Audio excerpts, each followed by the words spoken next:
ये वर्णन कर दिया सात्विक सात्विक ज्ञान, राजस ज्ञान। अब तामस ज्ञान को लेकर के वर्णन करते हैं। सात्विक ज्ञान हो गया कि सारे भूतों में एक ही आत्मा है, भिन्न भिन्न आत्मा नहीं है। सारे भूतों में कैसी है? एक ही आत्मा, एक भाव रूप से अव्यय रूप से आत्मा को देखता है, जिस साधन के द्वारा, जिसके द्वारा देखता है। और भूत तो पृथक पृथक हैं, भूत तो पृथक पृथक हैं उन, किंतु उन भूतों के पृथक होने पर भी जो आत्मा कैसे विभक्त रूप से नहीं रहती, पृथक पृथक रूप से नहीं रहती, एक ही रूप से रहती है। ऐसे जो इस प्रकार के जिस ज्ञान के द्वारा जानते हैं, ऐसा वो ज्ञान सात्विक ज्ञान कहलाता है। और जो पृथक रूप से जानते हैं कि सारे भूतों में आत्मा अलग अलग है, नाना आकृति के कारण, जैसे आकृतियाँ भी नाना प्रकार की होती हैं, उसी प्रकार से आत्मा भी नाना प्रकार की होती है। ऐसा इस प्रकार से जानता है सारे भूतों के मध्य में। तो इस प्रकार का जो ज्ञान जिसके पास में, ऐसा ज्ञान राजस ज्ञान कहलाता है। अब तामस ज्ञान को लेकर के वर्णन करते हैं। तो पाठ करते हैं 22वें श्लोक का। यत्तो कृष्ण बधे कस्मिन्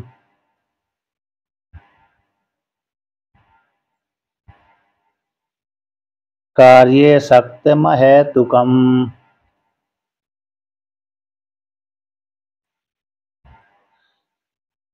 अतत्त्वार्थबदल्पं च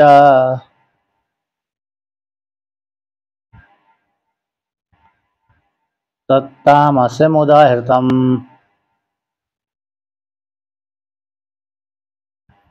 कहते हैं यत तु कृष्ण कृष्ण बद एकस्मिन् कार्ये शक्तम अहेतुकम् अतत्त्वार्थबद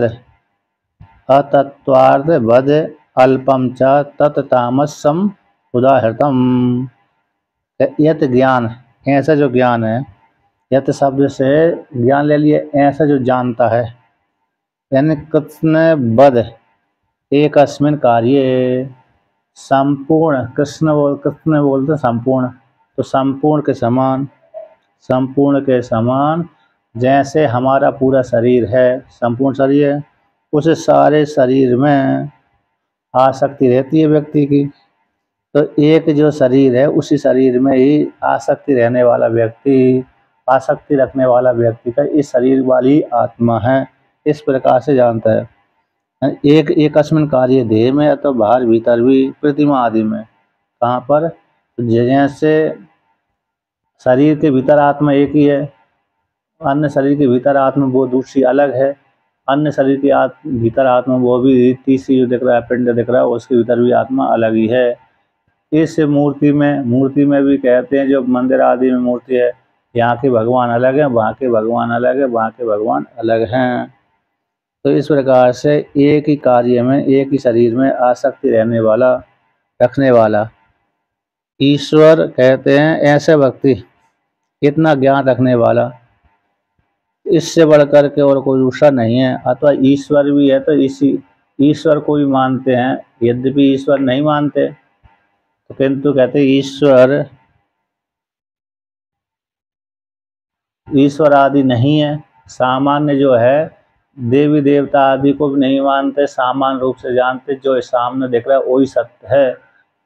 इससे जो दिखने से भिन्न जो दिख नहीं रहा, वो सत्य नहीं है। इस प्रकार से ऐसा जो ज्ञान है, और अहेतुकम, बिना कारण के, बिना युक्ति के, बिना युक्ति से रहित है। सहेतुकम का अर्थ है हेतु वर्जितम, ऐसे हेतु आदि से रहित है, युक्तियों से रहित है। अतत्वार्थवद, यानी तत्व जिससे, सारे जिससे निकल गया है। कैसे निकल गया? सारे जिससे निकल गया है, ऐसा जो ज्ञान। इन आयतार्थ ज्ञान, यथार्थ ज्ञान नहीं, आयतार्थ ज्ञान। तत्वार्थ यानी यथा वस्तु, और जो तत्व नहीं है, यथा वस्तु नहीं है, उसको अतत्वार्थवद। अल्पम च, अल्प है, परिच्छिन्न है। कैसे? परिच्छिन्न को विषय करने वाली होने से, अल्पम यानी परिच्छिन्न, तो परिच्छिन्न को विषय करने वाले होने से, अथवा फल, परिच्छिन्न फल को देने वाले होने से, ऐसा जो ज्ञान है, जिसके अंतःकरण में अभिव्यक्त होता है, ऐसा ज्ञान को तामस ज्ञान कहते हैं।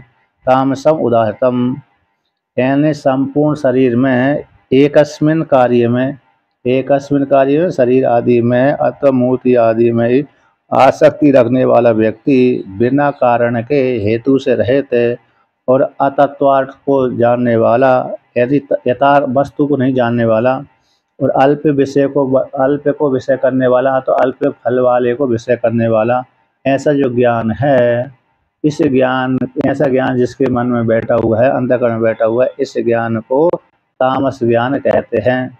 ऐसा भगवान श्री कृष्ण ने अर्जुन से कहा। अब भगवान भास्कर इसका व्याख्यान करते हैं।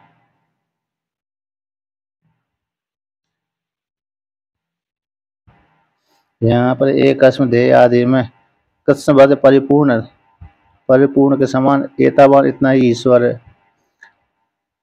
एतावान इतना ही है, आत्मा तो ईश्वर सक्तम अभिनिवेशुक्तम।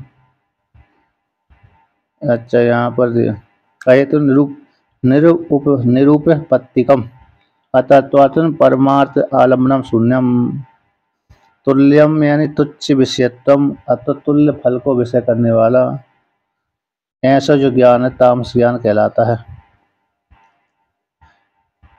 यहाँ पर जो आया है, यानी जो सामने ईश्वर आदि, यहाँ जो मूर्ति आदि में जो दिख रहा है भगवान, वही भगवान है। मूर्ति आदि में जो दिखता है ना सामान्य व्यक्ति को, वही भगवान है, अन्य भगवान है कोई दूसरा नहीं है। अथवा जो हमारे शरीर के भीतर शरीर दिख रहा है, यही आत्मा है, इससे भिन्न कोई दूसरी आत्मा नहीं है। देवता आदि भी दिखते हैं, देवता आदि भी जब दिखते हैं, देवता आदि, तो वही यदि शरीर से दिख रहे हैं तो ठीक है, नहीं दिख रहे तो नहीं है। शरीर से यदि देवता दिख रहे हैं तो देवता हैं, शरीर से देवता नहीं दिख रहा है तो भाव पर देवता भी नहीं है। और ईश्वर जो मूर्ति आदि में दिखता है तो उतना ही ईश्वर है, इससे भिन्न कोई दूसरा जगह ईश्वर नहीं है। इस प्रकार से जो मानते हैं, ऐसा ज्ञान जिनके हृदय में बैठा हुआ है, तो वह ऐसे ज्ञान को तामस ज्ञान कहते हैं। तो यत्तु ज्ञानम कृष्णवद समस्त बत सर्वस्यम एव एकस्मिन् कार्ये देहे भैरवा प्रतिमा आदौ शक्तम एतावान एव आत्मा ईश्वरो वा न अतः परम अस्तीति। यतः नग्न क्षपणकादीनां शरीर अनुवर्ती देह परिमाणो जीव ईश्वर व पाषाण आदौ अर्चादि मात्रम इति एवं एकस्मिन् कार्ये सक्तम अहेतुकम हेतु वर्जितम निर्युक्तिकम अतत्वार्थवद आयताभूतो अर्थस्य तत्त्वार्थ सो अस्य गेयभूतो अस्ति इति तत्त्वार्थवत् न तत्त्वार्थवद् इति अतत्त्वार्थवद् अहेतुकत्वात् एव अल्पं च अल्पविषयत्वात् अल्पफलत्वाद् वह तत्तामसम उदाहृतम। तो यहाँ पर भगवान भाष्यकार कहते हैं, यत शब्द से ज्ञान लिया गया है, जो ज्ञान है, जो ज्ञान है कि संपूर्ण कृष्णवत यानी संपूर्ण के समान, इन सर्व को विषय करने के समान, जैसे आकाश सभी जगह गया हुआ है, जैसे आत्मा सभी जगह गई हुई है, तो आत्मा आकाश सभी जगह गया हुआ है, तो समस्त के समान हो गया। जैसे आत्मा आकाश के समान, उसी प्रकार से एकस्मिन कार्य देह में अथवा बाहर प्रतिमा आदि में, चाहे हमारे पिंड को ले लिए जाए, चाहे प्रतिमा आदि, इन सभी में एक ही शरीर में अथवा प्रतिमा आदि में, ऐसी प्रतिमा आदि में कि सक्तम जिसकी आसक्त बुद्धि है, प्रतिमा आदि में कैसी बुद्धि है, आसक्त बुद्धि है, तो एतावान एव आत्मा इतनी आत्मा है, अतः ईश्वर है, जो प्रतिमा में देख रहा है भाई ईश्वर है, इससे भिन्न कोई दूसरा ईश्वर नहीं है।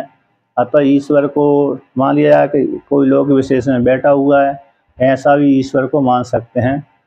ईश्वर भी लोक विशेष में बैठा हुआ है सामान्य रूप से, लेकिन परमात्मा तो है ही नहीं है। परमात्मा तो बिल्कुल भी नहीं है। ब्रह्म तो है नहीं। ईश्वर तो मान, ईश्वर शासन करता है, जैसे राजा शासन करता है उस पर ईश्वर ही शासन करता है। तो प्रतिमा आदि वाला ही ईश्वर है। कैसा ईश्वर है? जो प्रतिमा आदि वाला ही ईश्वर है। चाहे राम हो, चाहे कृष्ण हो, चाहे शिव हो, तो प्रतिमा है तो वही ईश्वर है। प्रतिमा से इतर लोक विशेष में ईश्वर रहता है तो वो दिखते नहीं है, उनको समझ में नहीं आती, इसलिए लोक विशेष में ईश्वर नहीं, बल्कि यही मंदिर आदि में बैठा हुआ ही भगवान है। चाहे 1000 मंदिर हों तो उसमें 1000 मंदिर में सारे मंदिर शिव जी के, तो शिव जी बैठे हुए हैं। कृष्ण भगवान के मंदिर है तो कृष्ण भगवान बैठे हुए हैं। तो प्रतिमा आदि में ही उनकी बुद्धि रहती है ऐसी, लेकिन इससे भिन्न कोई परमात्मा नहीं है। ऐसा इस प्रकार से ऐसा मानते हैं कौन? जो तामस ज्ञान वाले। तो दृष्टांत दे दें, यथा नग्न छप्पन का आदि नाम। तो नग्न यानी नग्न रहते, दिगंबर रहते हैं। दिगंबर आदि जो दिगंबर रहते हैं, ऐसे जैन साधु भिक्षुक। तो नग्न छप्पन आदियों का शरीर अनुवर्ती देह परिणाम हो जीवो ईश्वर होगा। तो उनके जैसे शरीर के अनुवर्तन करने वाले, जितना बड़ा शरीर है उतनी बड़ी आत्मा हो गई। तो देह परिमाण वाली आत्मा होती है।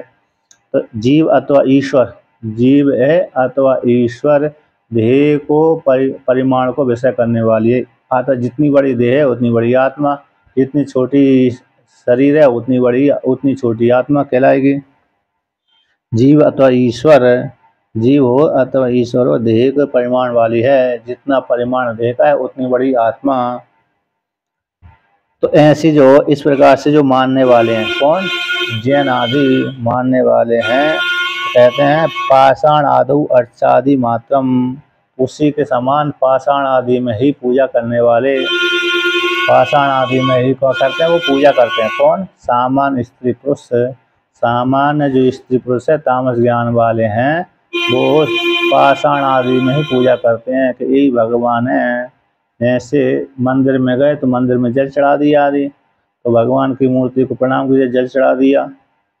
तो इतने ये मंदिर वाली भगवान है, मंदिर से इतर भगवान नहीं है, ऐसा वो मानते हैं। सामान्य स्त्री पुरुषों का ऐसा ही ज्ञान रहता है, ऐसा ही ज्ञान रहता है। इससे भिन्न आत्मा परमात्मा व्यापक है, सभी जगह रहता है, ऐसा ज्ञान उनको नहीं रहता।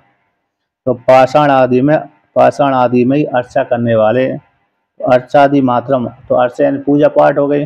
अर्चा शब्द से अर्चना यानी पूजा, तो अर्चा आदि में ही पूजा करते हैं। जैसे एक श्लोक आता है कि ज्ञानी का देवता, ध्यानी का देवता, उपासकों का देवता, कर्मकांडियों का देवता कहाँ कहाँ पर रहता है? तो यहाँ पर एक श्लोक आता है अग्निर्देव दुजाति नाम, अग्निर्देव दुजाति नाम मुनिनाम हृदय देवतम प्रतिमा स्वल्प बुद्धि नाम सर्वत्र समदर्शी नाम। यहाँ पर 4 देवताओं का वर्णन किया है। कहते हैं कर अग्निदेव दुजाति नाम, तो दुजाति जिनको जन्म संस्कार हुआ है, ऐसे जो दुजाति कहलाते हैं, उनका तो देवता अग्नि में रहते हैं, क्योंकि अग्नि देवता में ही सारा कर्मकांड होता है। अग्नि को निमित्त बना करके अग्नि में ही जितने भी देवी देवताओं को हवन करते हैं अग्नि में ही आहुति डाल देते हैं। तो कर्मकांडियों का देवता तो अग्नि हो गया। अग्निदेव दुजाति नाम मुनिनाम हृदय देवतम, तो मुनियों का देवता हृदय में रहता है, ध्यान करते हैं यहीं पर देवता बैठा हुआ है। प्रतिमा स्वल्प बुद्धि नाम, और जो स्वल्प बुद्धि अल्प बुद्धि वाले हैं उनका तो भगवान मंदिर में बैठा हुआ है। अल्प बुद्धि वालों का भगवान कहाँ बैठा हुआ है? मंदिर में। जो भी राम शिव कृष्ण आदि का मंदिर है वही भगवान है।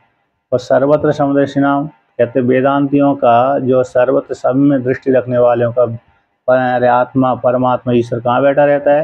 ये सभी जगह बैठा हुआ है। सर्वत्र समदर्शी नाम, समदर्शियों का तो जो देवता है सभी जगह गया हुआ है। इस प्रकार से दृष्टि रखते हैं। तो ऐसे 4 भाग विभाग किए गए। उसी प्रकार से यहाँ पर भी जो स्वल्प बुद्धि वाले हैं, तो स्वल्प बुद्धि वाले कहते हैं कि जो पाषाण आदि में ही अर्चा करते हैं कि ये पाषाण वाला ही ईश्वर है, कोई इससे भिन्न कोई दूसरा ईश्वर नहीं है। जो जीव दिख रहा है शरीर से युक्त होकर के ये जीवात्मा कहलाती है। शरीर ही आत्मा कहलाती है, तो शरीर से युक्त होकर के जो चेतन आत्मा आत्मा कहलाती है। तो शरीर के परिणाम वाले होने से इसी का नाम देवदत्त यज्ञदत्त पड़ गया है। किसका?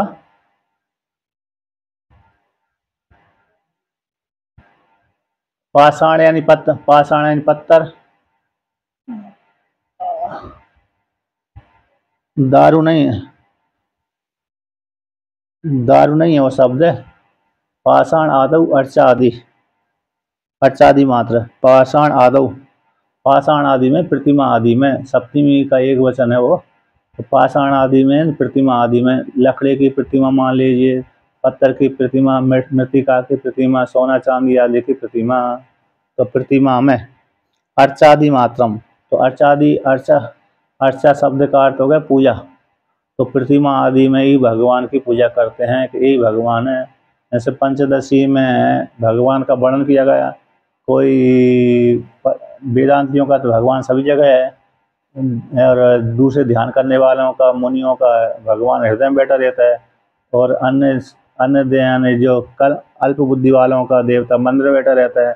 बहुत से व्यक्तियों का जो भगवान है, अरे आम का भी, मतलब किसमें, पीपल में भी भगवान रहता है, किसी का बड़ वृक्ष में भगवान रहता है, किसी का बेल वृक्ष में रहता है, किसी का बांस में भी भगवान रहता है। मानते हैं नहीं मानते, लोग आप पूजा करते हैं। पूजा करने वाले व्यक्ति कहाँ कहाँ पूजा करते हैं? अरे बांस की भी पूजा करते हैं, कुआ की भी पूजा करते हैं, बट वृक्ष की पूजा करते हैं, अश्वत्थ वृक्ष की पूजा करते हैं, पत्थर में भगवान की पूजा करते हैं। तो सभी जगहों के सभी लोगों के भगवान अलग अलग रहते हैं, सभी लोगों की मान्यता के अनुसार। तो वेदांतियों का सभी जगह भगवान गया हुआ है, लेकिन जो जिसकी कामना जहाँ पर बैठी हुई है वहीं पर व्यक्ति भगवान मान लेते हैं। इस प्रकार से वहाँ पर पंचदशी में कई मतों को उठाया, उद्धृत किया गया है। उसी प्रकार से यहाँ पर तो कैसे जो तामस वाले व्यक्ति हैं, तमोगुण वाले व्यक्ति हैं, वो पाषाण आदि में ही अर्चा करते हैं। इस प्रकार से तो यहीं पर क्या मानते हैं? भगवान मानते हैं इसी की। तो इस प्रकार से ऐसा एक ही शरीर आदि में, प्रतिमा आदि में ही उनकी बुद्धि बैठी रहती है, अल्प बुद्धि वाले हैं। तो ऐसी पूजा करने वाले यही भगवान है, यही आत्मा है, इससे भिन्न नहीं है। इति, इस प्रकार से, एवं इस प्रकार से मानते एक अस्मिन कार्य में, एक पिंड में, एक अस्मिन कार्य मतलब जो पंचभूतों का संगात है, जो का संगात है, क्या है? पंचभूतों का जो संगात है, उसमें ऐसे, उसमें इस प्रकार से कार्य में, शरीर आदि में सक्त रहते हैं, आसक्त रहते हैं। अहेतुकम, अहेतु यानी हेतु से रहित, अहेतुकम का अर्थ हेतु से रहते, बिना कारण के, बिना युक्ति के। तो बिना युक्ति के अहेतुकम का अर्थ का हेतु वर्जितम, अहेतुकम निर्युक्तिकम, युक्तियों से रहित है। इस प्रकार से उन्होंने शरीर आदि में आत्मा मान ली है कि शरीर ही आत्मा है, शरीर से भिन्न कोई दूसरी आत्मा नहीं है, ऐसा वो मानते हैं। कौन? अल्प बुद्धि वाले, तामस ज्ञान वाले। और कहते हैं अतत्वार्थवद, अतत्वार्थवद का अर्थ करती है अयथाभूत। तो यथाभूत नहीं मानते, यथार्थ वस्तु को नहीं मानते। तो यथाभूत यानी यथाभूत अर्थ से तत्वार्थ, यथाभूत जो अर्थ होता है वो तत्वार्थ कहलाता है, यानी वो वस्तु का स्वरूप का बोध कराने वाला होता है। सो अस्य गे भूतो अस्ति, वही योग्य जानने योग्य है, उसको बोलते हैं तत्वार्थवद, तत्व के समान, यानी आत्मा जानने योग्य है। वो तत्व यथार्थ रूप से, जैसे घटपट आदि यथार्थ हैं, उसी प्रकार से आत्मा भी कैसी यथार्थ वस्तु है, यथाभूत, उसका ज्ञान। इस प्रकार से इसको जो जानता है, इस प्रकार यथा वस्तु को यथा रूप से जानता है, उसको यथार्थविद बोलते हैं, यथार्थ समान। न तत्वार्थ, तत्व के समान तत्व रूप से जानते हैं, यथार्थ रूप से जानते हैं, उसको तत्वार्थ बोलते हैं। कहते हैं न तत्वार्थवद इति अतत्वार्थवद, तत्व रूप से जो नहीं जानते, तत्व रूप से, तत्व उसका जो स्वरूप रूप से नहीं जानते कैसी वस्तु है, इस प्रकार से न जानने के कारण वो अतत्वार्थवद कहलाते हैं। तो अहेतुकत्व, तो बिना युक्तियों के ही द्वारा जान लेते हैं, बिना हेतुओं को ही जान लेते हैं। इस प्रकार से इन शरीर में हेतु नहीं घटाते कि शरीर आत्मा कैसे हो सकती है, इस प्रकार से न्याय नहीं घटाते, युक्ति नहीं लगाते, और बल्कि शरीर बिना युक्ति के ही शरीर को ही आत्मा मान लेते हैं।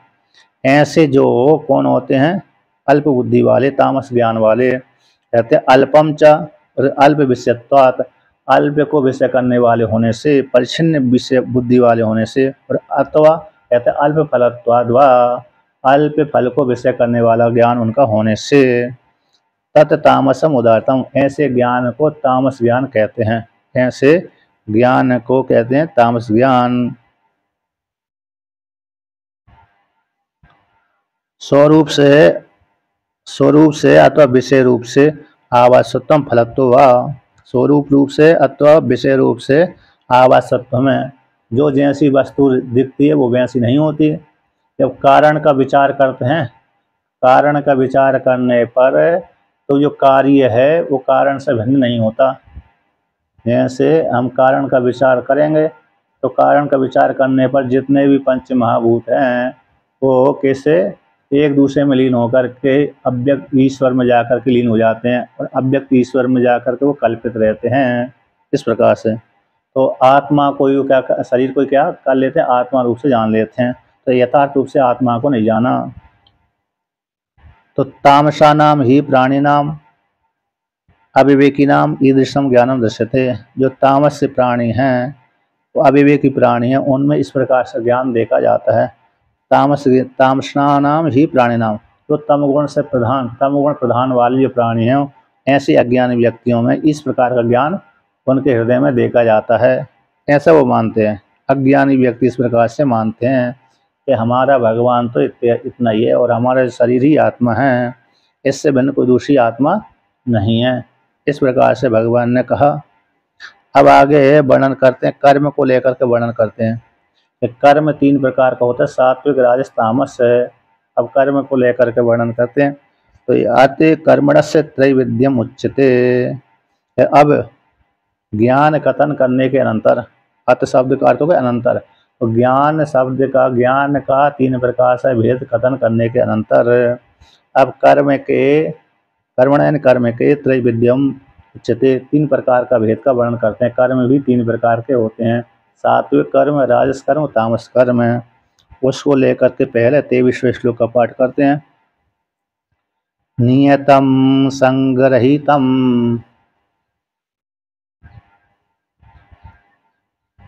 राग द्वेषतः कृतम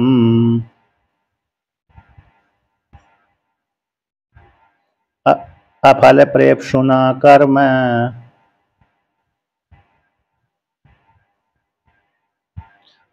तत्सात्विकम उच्यते। यत् सात्विकम यत् तत् सात्विकम उच्यते। तो यहाँ पर कहते हैं नियतम नित्यम कर्म, नियतम का अर्थ होगा नित्यम कर्म, उसंग रहितम, आसक्ति से रहित।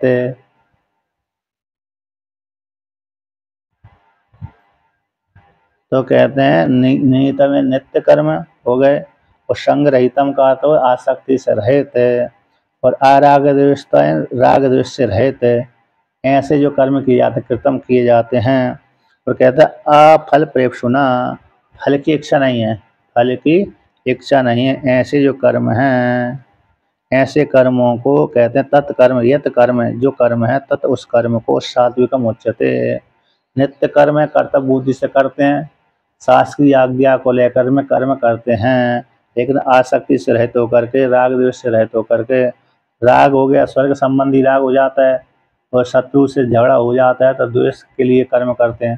शत्रु से झगड़ा हो जाता है तो द्वेष के लिए कर्म किया जाता है, उसको हराने के लिए, नष्ट करने के लिए। और राग हो गया तो स्वर्ग आदि फल की प्राप्ति के लिए राग हो गया, तो राग के लिए। इस प्रकार से ना तो राग पूर्वक कर्म करते हैं, ना द्वेष पूर्वक।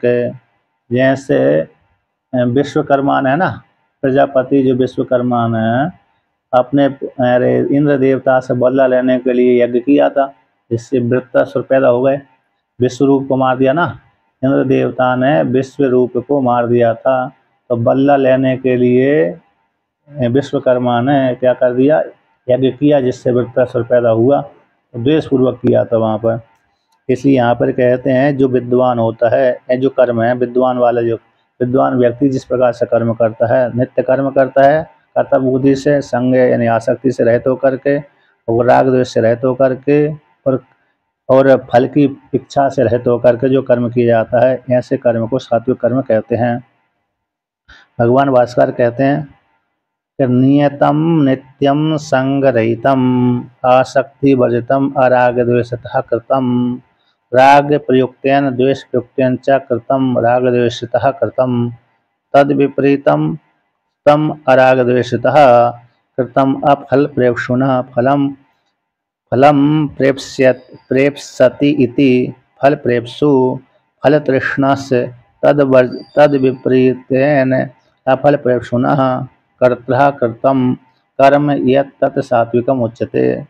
नियतम नित्यम कर्म हर संध्याम उपासिता नित्यम अग्निहोत्रम जुहियात। ये दो जो श्रुति वाक्य आती हैं ये नित्य कर्म कहलाती हैं।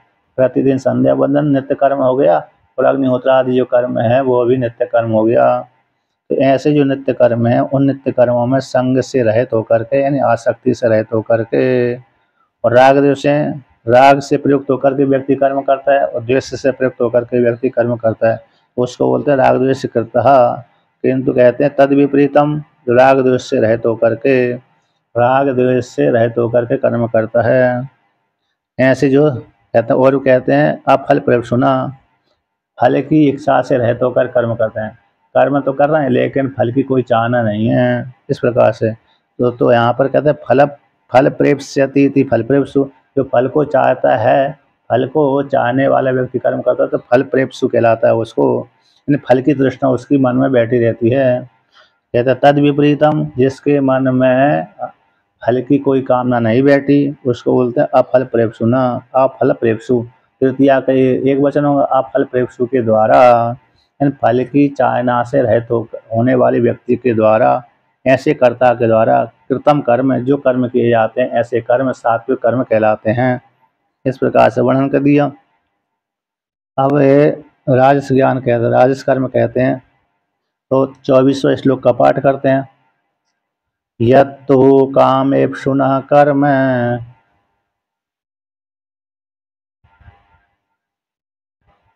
सहंकारेण वा पुनः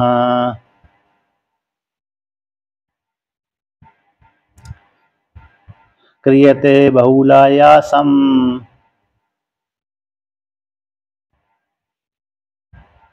तद राजस मुदाहृतम।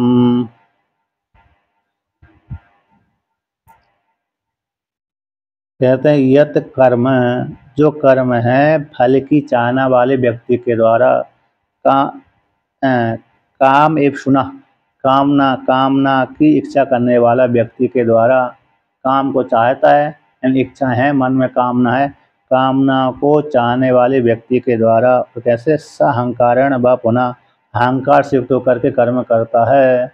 किससे युक्त होकर के? अहंकार से युक्त होकर के मैं कर्म करने वाला हूँ।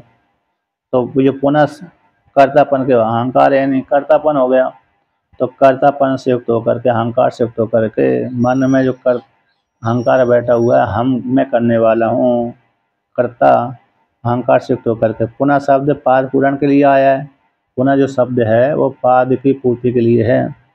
तो ऐसे इसके द्वारा, फल की चाहना वाले व्यक्ति के द्वारा, ऐसे कर्ता के द्वारा अहंकार से युक्त होकर के फल को चाहने वाले व्यक्ति के द्वारा जो कर्म किए जाते हैं, तो कहते हैं वो कर्म, कहते हैं बहुला यासम, बहुलता से, बहुत प्रयास करके किए जाते हैं। बहुला यासम का होता है इसमें बहुत मेहनत करना पड़ती है। ऐसे कर्म कांड में बहुत मेहनत होती है, उपासना में इतनी मेहनत नहीं होती। उपासना में और ज्ञान में कोई मेहनत नहीं, ज़्यादा नहीं लगती, लेकिन कर्म कांड करने में मेहनत लगती है। शरीर में चेष्टा करना पड़ती है। वस्तु को लाना है एक देश से दूसरे देश से लाना है तो वहाँ पर जाना पड़ेगी, मंगवाना पड़ेगी। धन नहीं है तो फिर दूसरे से, धन है तो दूसरे से मंगवा सकते हैं, लेकिन धन नहीं है तो स्वयं व्यक्ति को जाना पड़ती है। तो जितने भी कर्म कांड है वो प्राय करके आयास वाले हैं। कैसे? बहुलायासम, बहुल आयास है, जिसमें प्रयत्न बहुत अधिक मात्रा में लगता है। तो इस प्रकार से तो बहुल आयास वाले कर्मों को करते हैं कर्ता के द्वारा, यानी महान आयासन, कर्ता के द्वारा महान प्रयत्न, आयासन प्रयत्न, तो महान प्रयत्न के द्वारा कर्म करते हैं। जैसे राजसूय यज्ञ भी करेंगे तो बहुत प्रयत्न करना पड़ेगी। कितना धन इकट्ठा करना पड़ेगी, फिर सभी को स्वागत सत्कार करने के लिए बड़े बड़े महल बनाना पड़ेगी। इसलिए वो राजा लोग ही पहले करते थे। जिस राजा में ऐसी सामर्थ्य नहीं है वो राजसूय यज्ञ नहीं कर सकता है। छोटे छोटे यज्ञ तो कर सकते हैं, लेकिन राजसूय यज्ञ के लिए बहुत देश चाहिए, बहुत बड़ा विशाल देश चाहिए, और फिर धन संपत्ति बहुत चाहिए। सभी को रहने के लिए, स्वागत सत्कार के लिए उनके लिए महल भी चाहिए। इस प्रकार से ऐसे आयास वाले जो कर्म किए जाते हैं, ऐसे कर्म को तद राजसम उदाहृतम, राजस कर्म कहते हैं। भगवान भास्कर व्याख्यान करते हैं, यत्तु कामेप्सुना फल प्रेप्सुना इत्यर्थ। कहते कामेप्सुना फल प्रेप्सुना, फल को चाहने वाले व्यक्ति के द्वारा, फल प्रेप्सु का अर्थ हो गया फल को चाहने वाला, फल की इच्छा करने वाला। तो फल की इच्छा करने वाले के द्वारा, तृतीया हो गई, तो फल को चाहने वाले व्यक्ति के द्वारा कर्म सहंकरण व सहंकरण इति न तत्व ज्ञान अपेक्षया किम तरी लौकिक श्रोत्रिय निरहंकार अपेक्षया। तो कहते हैं अहंकार के द्वारा, अहंकार का जो कर्म किए जाते हैं अहंकार पूर्वक है, अहंकार के सहित है, न तत्व ज्ञान की अपेक्षा से, तत्व ज्ञान की अपेक्षा से वो कर्म नहीं करते, बल्कि फल की चाहना से युक्त होकर के कर्म करते अहंकार पूर्वक है। तत्व ज्ञान की अपेक्षा से वह कर्म नहीं करते, बल्कि अहंकार से युक्त होकर के फल की कामना के लिए वो कर्म करते हैं। इस प्रकार से किम तरी लौकिक श्रोत्रिय निरहंकार अपेक्षया, तो कहते हैं लौकिक व्यक्ति हैं और श्रोत्रिय में है, लौकिक व्यक्ति हैं, श्रोत्रिय व्यक्ति हैं, निरहंकार की अपेक्षा से, निरहंकार अपेक्षा से। यहाँ पर कहते हैं लौकिक तत्व ज्ञान, लौकिक श्रोत्रिय शब्द से यहाँ पर शास्त्र को जानने वाले हैं लेकिन तत्व ज्ञान ही से रहते हैं। और कहते हैं निरहंकार की अपेक्षा को लेकर के कहा गया, अहंकार से युक्त होकर के श्रोत्रिय, यहाँ पर भी जो अहंकार से युक्त होकर के शास्त्रीय ज्ञान वाले होने पर भी अहंकार से युक्त होकर के कर्म करते हैं। अब वो तत्व ज्ञान की अपेक्षा के लिए को युक्त होकर के कर्म नहीं करते, बल्कि अहंकार से युक्त होकर के फल की कामना से युक्त होकर के कर्म करते हैं।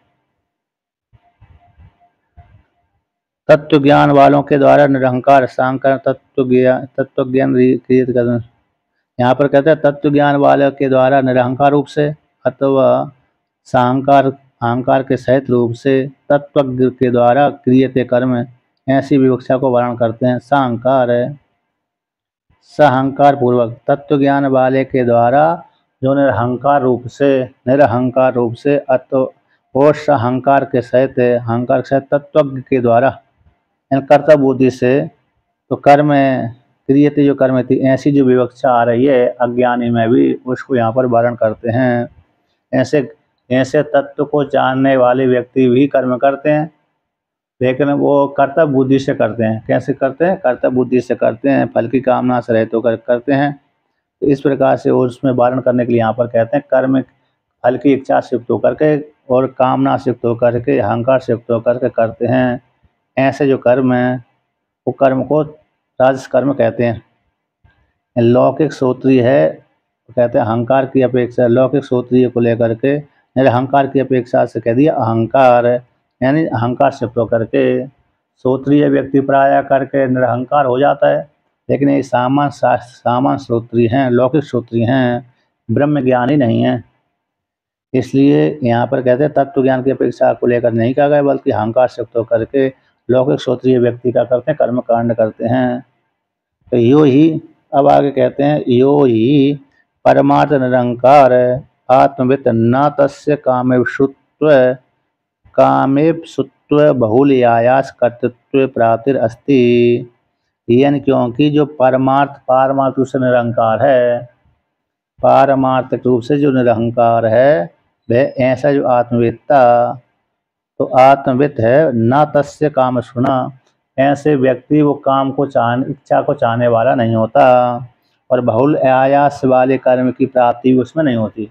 अर्थात जो मुक्त मुक्त होना चाहता है, जो मोक्ष को चाहने वाला व्यक्ति है, उसके मन में कोई भी कामना, जगत संबंधी कोई भी कामना नहीं है। आत्म संबंधी तो कामना है, लेकिन जगत संबंधी कामना नहीं है, क्योंकि आत्म संबंधी कामना कामना कोटि में नहीं आती।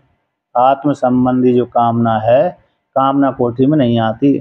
जगत संबंधी कामना ही, संसार को देने वाली कामना ही कामना कोटि में आती है। इसलिए कहते हैं कि जो हियन, क्योंकि जो पारमार्थ रूप से निरंकार है, निरंकारी व्यक्ति है, ऐसे जो आत्मवेत्ता है, ऐसे आत्मवेत्ता में तत्व आत्मवेत्ता के लिए काम सुत्व, जो कामना की इच्छा है, काम को चाहने की इच्छा, अथवा बहुल आयास वाले कर्तृत्व की प्राप्ति, बहुल आयास वाले कर्म की प्राप्ति उसमें होती नहीं है। कौन के लिए? जो पारमार्थ से निरंकार है।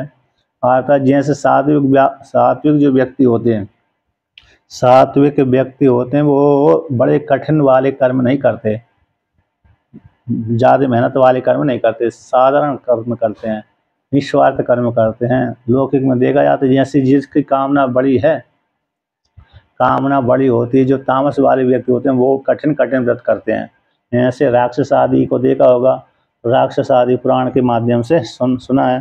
तो पुराणों के माध्यम से राक्षस आदि बड़ी कठोर कठोर साधना करते थे, कई दिनों तक भूखे पास ही रहते थे, एक एक पैर से खड़े, अंगूठे से खड़े रहते थे। तो जो तमोगुण प्रधान वाले व्यक्ति होते हैं वो कठोर साधना करते हैं, और जो सात्विक वाले व्यक्ति होते हैं वो कठोर साधना नहीं करते, कठोर साधना कम करते हैं, नहीं करते, प्राय करके। कोई कोई कर भी लेता है, लेकिन प्राय करके कम करते हैं कठोर साधना वाले। जो सात्विक व्यक्ति होते हैं, वो तमोगुण प्रधान वाले व्यक्ति है, कठोर साधना खूब करते हैं। नवरात्रि में भी देखते हैं ना, नवरात्रि जो तमोगुण प्रधान वाले व्यक्ति होते हैं, नवरात्रि में 9 दिनों तक भोजन नहीं करते, कोई कोई तो लौंग खा करके रह जाते हैं, अन्न है। इसलिए यहाँ पर कहा गया है कैसे निरहंकार जो है, निरहंकार, ऐसे जो निरहंकार पारमार्थिक निरहंकार है, आत्मवेत्ता है, उसके लिए काम सुत्व और बहुल आयास कर्तृत्व की प्राप्ति नहीं होती। बहुल आयास वाले कर्मों में कर्तृत्व की प्राप्ति नहीं होती। सात्विकस्य अपि कर्मणो अनात्मवित सांकार कर्तः क्रियते राजस्य तामसयो लोके अनात्मविद अपि श्रोत्रिय निरंकार उच्यते। तो यहाँ पर कहते हैं, तो यहाँ पर वर्णन करते हैं कि जैसे सात्विक व्यक्ति है, सात्विक कर्म को करने वाला व्यक्ति, सात्विक कर्मों का जो अनात्वित है, अहंकार से युक्त होकर के ऐसे कर्म कर्ता के द्वारा, इसमें सात्विक कर्मों का अनात्मवेत्ता अहंकार से युक्त होकर के कर्म करता है, तो कर्म कर लेता है। सात्विक कर्मों का भी अनात्मवेत्ता अहंकार से युक्त होकर के कर्म करता है, ऐसे वो करता, तो वो कर्ता में एक कर्म की प्राप्ति हो जाती है। तो कहते क्यों होता, फिर इसके विषय में क्या कहना, राजस और तामस वाले सात्विक कर्म के कर्ता, अनात्मवेत्ता जो सात्विक कर्म के करने वाले व्यक्ति में भी कैसी अहंकार से युक्त होकर के कर्तापन की प्राप्ति हो जाती है। जो रजोगुण वाले हैं, तमोगुण वाले कर्म हैं, इनके विषय में कर्ता की प्राप्ति ना हो तो कहना ही क्या। किमुता रजोगुण प्रधान वाले कर्म की और तमगुण वाले प्रधान वाले कर्मों की विषय में तो कहना का, जब सात्विक कर्मों का भी अनात्मवेत्ता में अहंकार रूप से कर्तापन की भाव की प्राप्ति हो जाती है, तो फिर रजोगुण वाले कर्म, तमगुण के वाले कर्मों में कर्ता की प्राप्ति ना हो, इसके विषय में तो कहने का। तो लोक में, अस्मिन लोक में अनात्मवेद भी, जो इस लोक में अनात्मवेत्ता है, आत्मा को जानने वाला नहीं है, ऐसे वे भी श्रोत्रिय और निरहंकार उच्चते, श्रोत्रिय भी कहलाते हैं और निरहंकार कहलाते हैं। कैसे? अहंकार से युक्त होकर के शास्त्र संबंधी कर्म करते हैं और निरहंकार कर्म कर रहे हैं, इस प्रकार से उच्चते। तो कहते हैं कि सात निरहंकारो अयम ब्राह्मण इति, अमुक ब्राह्मण कैसे निरहंकार है, अहंकार से रहित होकर के कर्म करता है तो अनात्मवेत्ता, लेकिन कोई अहंकार नहीं इसमें। तो कहते हैं श्रोत्रिय जो व्यक्ति होता है अनात्मवेत्ता भी श्रोत्रिय भी कैसे निरहंकार कहलाता है। तो अयम ब्राह्मणो निरहंकार है इति, अयम ब्राह्मण निरंकारो इति, है जो ब्राह्मण है निरंकार है। इस प्रकार से तो आगे कहते हैं कि तस्मात्, यानी जो अनात्मवेत्ता भी निरहंकार कहलाता है। तो ऐसे अनात्मवेत्ता के द्वारा जो कर्म किए जाते हैं ऐसे कर्म कैसे राजस कर्म कहलाते हैं, लेकिन मन में कैसी है कामना विशेष बैठी हुई है। तस्मात् तद अपेक्षा एवं सहंकारण व इति उक्तम, तस्मात् तद अपेक्षा को लेकर के, इसी की अपेक्षा को लेकर के अथवा अहंकार से युक्त होकर के कर्म करता है। यानी मन में कोई कामना विशेष बैठी हुई है, मन में कोई कामना विशेष बैठी होने के कारण ऐसे अहंकार से युक्त होकर के कर्म करता है। ऐसे कर्म कैसे है राजस कर्म कहलाते हैं। पुनः शब्द कैसे पाद पूर्णार्था, पुनः जो शब्द है पाद पूर्ण के लिए है, पाद की पूर्ति के लिए है। इस प्रकार से वर्णन कर दिया। अब कहते हैं क्रियते बहुलायासम कर्तृ कर्तृ महता आयसन निर्वर्त्यते तत्कर्म राजसम उदाहृतम। तो बहुल अयायास के द्वारा यानी कर्ता के द्वारा महान प्रयास के द्वारा एक कर्म किए जाते हैं, संपादित किए जाते हैं, ऐसे कर्मों को राजस कर्म कहते हैं। ऐसे कर्मों को क्या कहते हैं राजस कर्म कहते हैं। यहाँ पर दूसरी टीका में आया है कि जो कामना को चाहने वाले व्यक्ति के द्वारा फलार्थी के द्वारा साहंकार से युक्त होकर कर्म करता है। यद्यपि सात्विक व्यक्ति अनात्मवेत्ता होता हुआ अहंकार से युक्त होकर के तथा उसी पर हमें कर्म कुशलो महान, मैं भी कर्म में कुशल हूँ, ऐसा श्रोत्रिय होता हुआ इति अभिमान वाला अहंकार से युक्त होकर के ऐसे उस वाले व्यक्ति के द्वारा कर्म किए जाते हैं। टीका में कि सात्विक वाला जो व्यक्ति है अनात्मवेत्ता होता हुआ अहंकार से युक्त होकर के मैं इस कर्म करने में कुशल हूँ, मैं इस कर्म, यद्यपि अनात्मवेत्ता है अहंकार से युक्त है तो मैं इस कर्म करने में कुशल हूँ और मैं श्रोत्रिय हूँ, ऐसे अभिमान से युक्त होकर के अहंकार से युक्त होकर के वे कर्म करता है तो साहंकार पूर्वक हो गया। इस प्रकार से तो यहाँ पर कहते हैं क्रियते ऐसे बहुल आयास मति वाले, बहुल आयास मति अति बहुल आयास वाले और अति सम करने वाले जो कर्म होते हैं वो राजस कर्म कहलाते हैं। बहुल आयास वाले और अति सम करने वाले, अत्यंत में बहुल आयास का अर्थ हो गया अति सम करके, अधिक परिश्रम करके, अधिक परिश्रम जहाँ पर किए जाते हैं ऐसे कर्मों को राजस कर्म कहते हैं। अब भगवान अब आगे कहते हैं 24 हो गया, अब 25वां श्लोक कहते हैं अनुमान देते हैं। अनुबंधम क्षयम हिंसाम अनवेक्ष्य च पौरुषम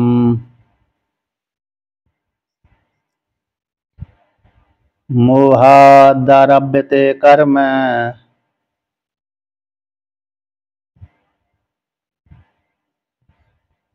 तत् यत् तत् तामस मुच्यते।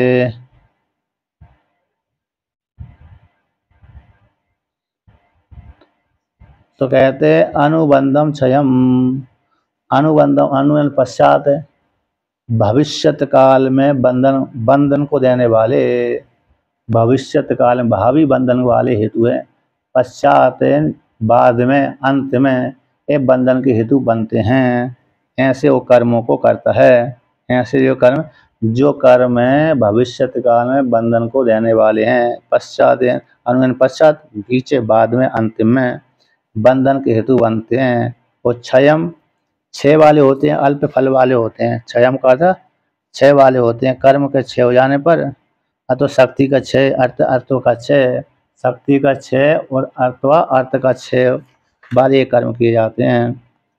हिंसा प्राण देते हैं, हिंसा वाले कर्म होते हैं। कैसे हिंसा प्राणियों को पीड़ा पहुंचाने वाले कर्म हैं। अनवेक्ष्य, अनवेक्ष्य शब्द का अर्थ कर दिया, अनवेक्ष्य यानी किसी की अपेक्षा, अवेक्ष्य अनवेक्ष्य यानी अनवेक्ष्य पौरुषम, यानी यहाँ पर अन किसी की अपेक्षा नहीं लेते, किसी की अपेक्षा ये नहीं करते, किसी से परामर्श आदि नहीं लेते। इस चीज अनवेक्ष शब्द का अनपेक्षा, अपेक्षा से रहित होकर के कर्म करते हैं। और कहते हैं पौरुषम, पौरुषम यानी स्व सामर्थ्यम, शारीरिक बल तो रहता ही है, तो स्व सामर्थ्य वाले हैं, स्व सामर्थ्य हैं। हम विचार किसी की अपेक्षा भी नहीं करते, विचार भी नहीं करते, हाँ किसी की अपेक्षा, परामर्श नहीं लेते, परामर्श आदि नहीं लेते, इस प्रकार से जान लेना चाहिए। अनवेक्ष, अनवेक्ष है ना, अनवेक्षा नाम यानी आलोच्य, अनवेक्षान अनालोच्य, आलोचन नहीं करते, विचार नहीं करते।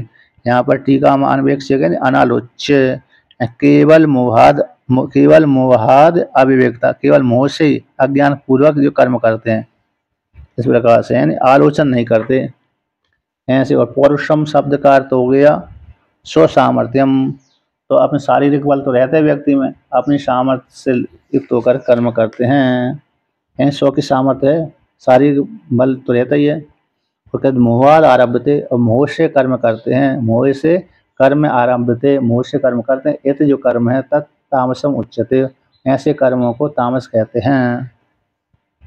अब भगवान भास्कर इसका व्याख्यान करते हैं कि अनुबंधम क्षयम, अनुबंधम पश्चात भावी यद वस्तु सो अनुबंध उच्यते तम च अनुबंधम, अनुबंध पश्चात बाद में, अनुबंध पश्चात होता है पहले कार्य कर दिया, इसके बाद में कोई कार्य पहले घटना है तो बाद में, भावी यानी होता है, बाद में होता है, भविष्य का भावी यानी भविष्य काल भी होता है, तो बाद में जो होता है यद वस्तु यानी हाँ, जो वस्तु का फल भविष्य काल में प्राप्त होगा, जिस वस्तु का फल भविष्य काल में प्राप्त होगा, ऐसी वो वस्तु है अनुबंध कहलाती है, बांधने वाली।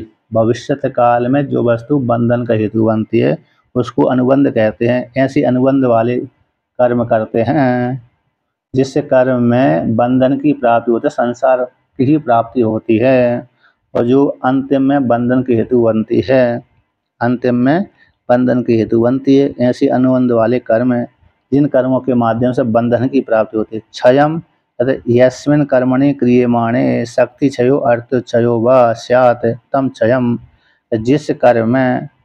जिस कर्म के किए जाने पर शक्ति का क्षय हो अथवा अर्थ का क्षय हो, तो ऐसे जो कर्म करते हैं उन कर्मों को क्षय बोलते हैं, उन कर्मों को क्षय यानी क्षय के हेतु बनते हैं। यद्यपि कर्म करेंगे तो कुछ न कुछ तो क्षय होगा ही सामान्य रूप से। सात्विक कर्म में भी, सात्विक कर्म ध्यान चिंतन आदि में ध्यान करेंगे, चिंतन करेंगे, इसमें थोड़ी शारीरिक शक्ति थोड़ी लगती है, चिंतन करते करते करते करते थोड़ा तो अल्प अरे मेहनत तो लगती है, थोड़ी शक्ति, लेकिन ये शक्ति ज़्यादा खाने वाली नहीं होती। लेकिन जो कर्म कांड करते हैं इसमें, तामस कर्म करते हैं उसमें ज़्यादा शक्ति क्षय हो जाती है। कहते हिंसाम प्राणी पीड़ा, आम प्राणियों को पीड़ा करने वाले, प्राणियों को पीड़ा करने वाले कर्म हैं। अनवेक्ष्यम, अनवेक्षम, अनवेक्षम चा, तो अनवेक्षम शब्द का अर्थ भगवान भास्कर ने नहीं किया, तो टीकाकार कहते हैं अनवेक्ष शब्द का है अनालोच्य, आलोचन से रहते, विचार से रहते, विचार नहीं करते, क्या नहीं करते, विचार नहीं करते, इस प्रकार से ऐसे पर्यालोचन से रहते। अनवेक्ष शब्द का अर्थ होगा पर्यालोचन से रहित होकर के, आलोचन से रहित होकर के, पर्यालोचन से रहित होकर के, ऐसे जो कर्म है। तो कहते हैं पौरुषम पुरस्कारम, हाँ परिणाम क्या, भविष्य काल में हमको इस बिना विचारे सो करे सो पाचे ही पछताए, ये उसमें आ जाता है, बिना विचारे जो करे सो पाचे ही पछताए, परिणाम में इसका क्या फल प्राप्त होगा इसमें विशेष रुचि नहीं रहती। जी जी, ये चौपाई उन्हीं के लिए है ना, बिना विचारे जो करे सो पाचे ही पछताए, इस प्रकार। जी जी, तो कहते हैं तो कहते हैं इस प्रकार से अनवेक्षम अनवेक्षण अनालोचन पर्यालोचन से रहित होकर के कर्म जो किए जाते हैं ऐसे कर्म है।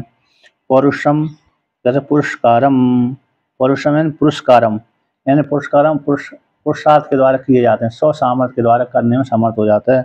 पुरस्कारम शक्नोति अर्थात मैं इस कर्म को अपनी शारीरिक बल के द्वारा करने में समर्थ हूँ।